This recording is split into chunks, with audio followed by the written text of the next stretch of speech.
Hi. Before I say anything else in this video, I just want to say how lucky I've been in my life to have had as many guitars, as many good fortunes as I have in my life. So that I can show you my top 5 guitars is really a privilege. All right, here we go. Hey gang, a lot of you have asked about some of my guitars and how about showing some of the guitar collection or all your guitar collection. I thought I'd do that today by showing you my top 5 and a surprise guitars in my collection. These are the ones that I like for whatever reason. Maybe they're the best guitars, whatever that means. Maybe it gets that sound that I like, or maybe they just have sentimental value to me. So anyway, I'll take you through my top 5 of those with all the different neck sizes and all of that. Maybe we'll show you some of the other oddball guitars that I have in a different video. Hey, I'd love to hear any comments on either my guitars, but better yet, your favorite guitars. That'd be great to put in the comments below. All right, so without further ado, here are my top 5 and a surprise. All right, see you in just a sec. Well, all right, gang, here's number 1. This is numero uno, my all-time favorite for all sorts of reasons, but probably the primary one is I've had it the longest.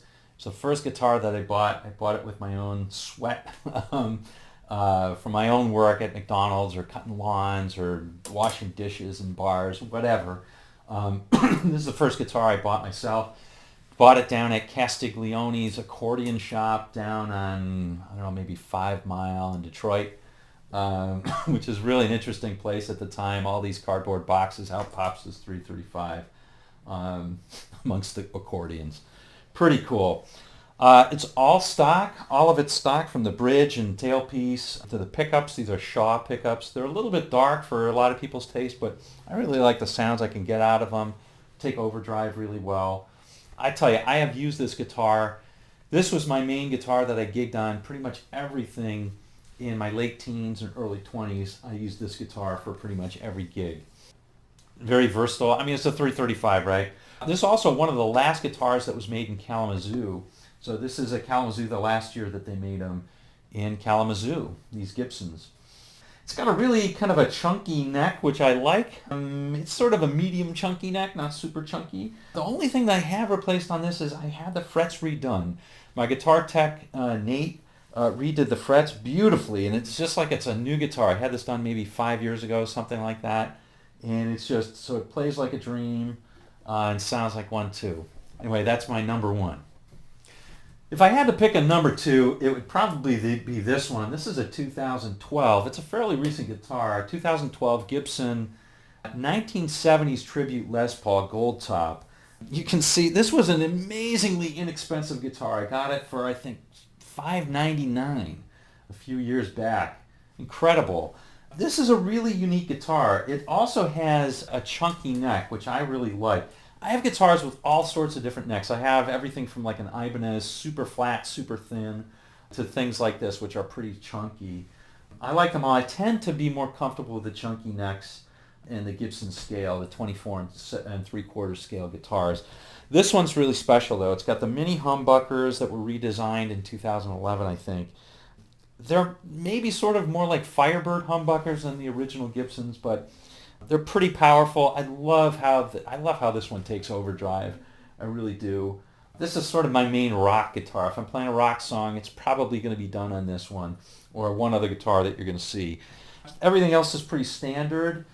The one thing that is different about this, another thing that's a little bit different about this guitar, besides the mini humbuckers, is that even though it looks like the fretboard, the fretboard is rosewood like other Gibsons, it's not. It's a maple fretboard. It's one of these, what they call torrefied burnt maple.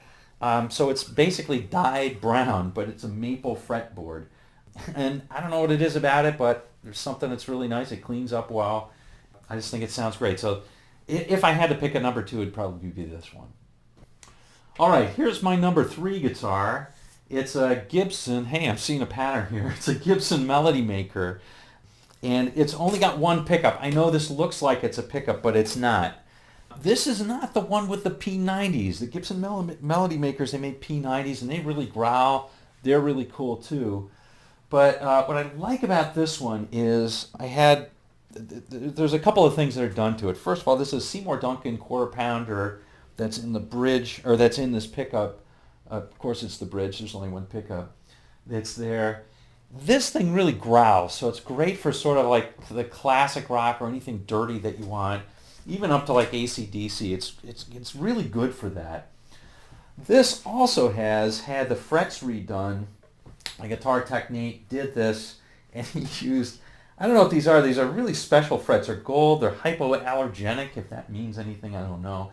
And I've also got a new nut that was put in because it helps with the tuning a lot. Anyway, I really love this. And for an old man like me, it's great because it's really super light as well. So that's pretty cool. For a while, I really grew addicted to guitars with one pickup because this whole minimalist approach is something that when you get into it's kind of cool. Here I am talking about a minimalist approach and showing you my 5 favorite guitars. But it's amazing what you can actually do with this one pickup and one volume control if you put your mind to it. So this is, I guess I would say, is my, I don't know about my number 3. At this point it's just sort of not even numbered, but there we go. That's the third one. Okay, gang, here's the fourth one I'm going to show you. This guitar is a Reverend Buckshot.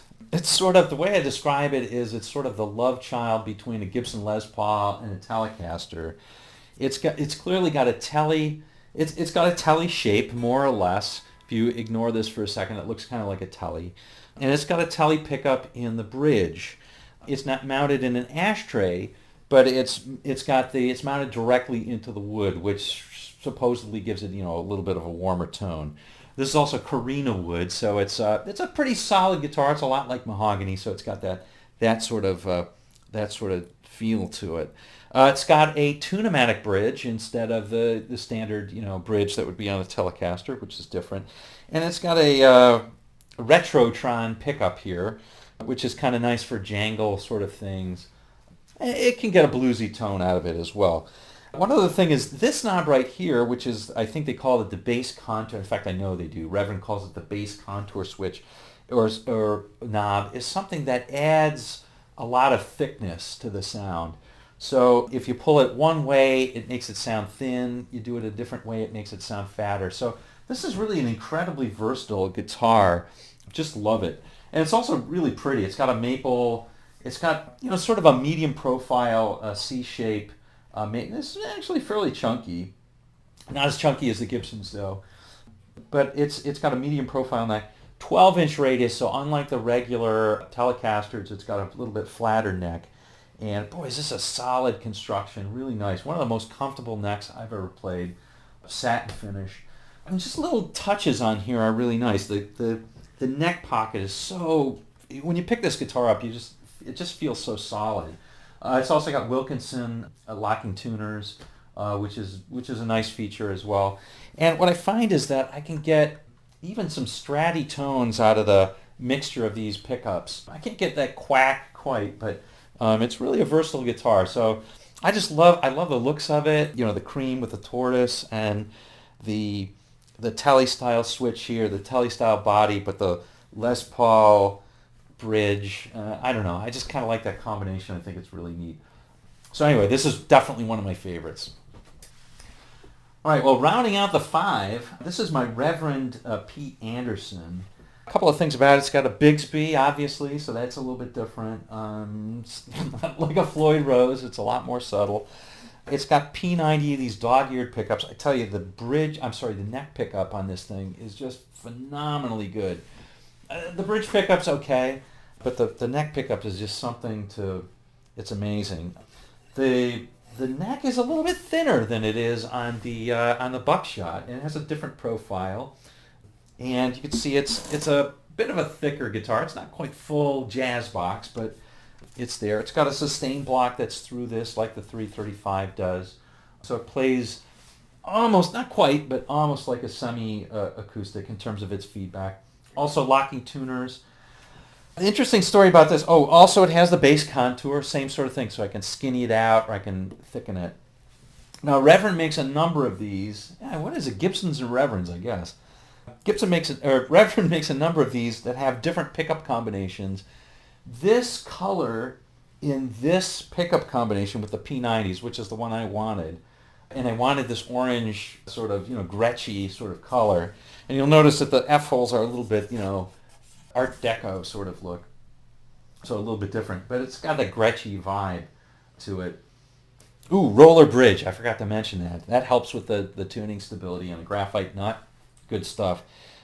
Anyway, they didn't make this orange color, and somehow there was a special run for, I think, Wildwood Guitars.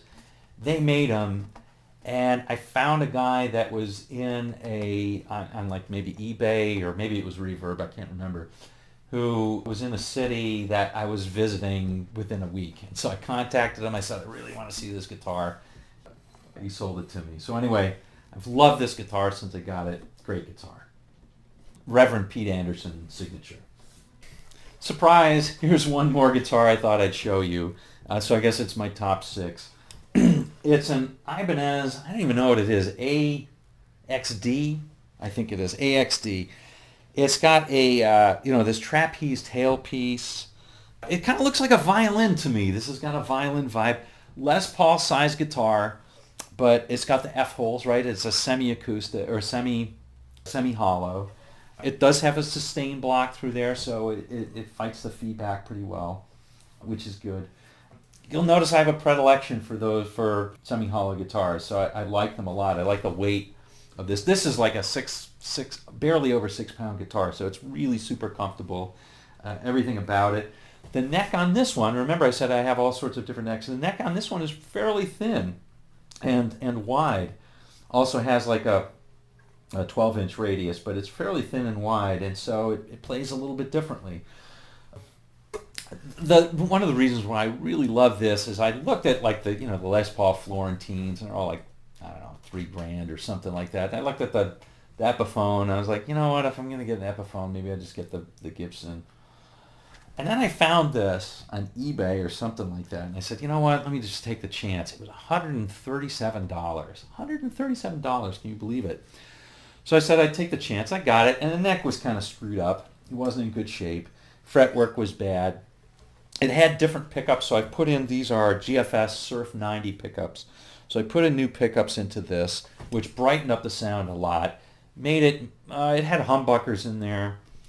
Humbuckers are fine, but I just kind of wanted a different character. I wanted to be able to play Motown and R&B and stuff. So I did that.